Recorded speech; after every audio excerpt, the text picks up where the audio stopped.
ABS-CBN, excited na sa Christmas Station ID 2025.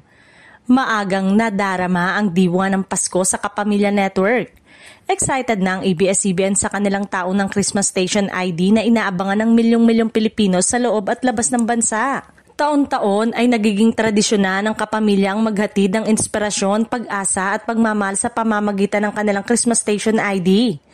Kaya naman ngayong 2025, inaasahan na mas magiging espesyal at makabuluhan ito.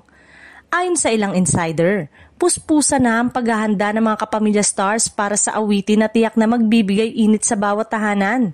Kabilang dito ang mga paboritong host ng It's Showtime, mga bigating kapamilya love teams at ilan pang bagong muka ng network.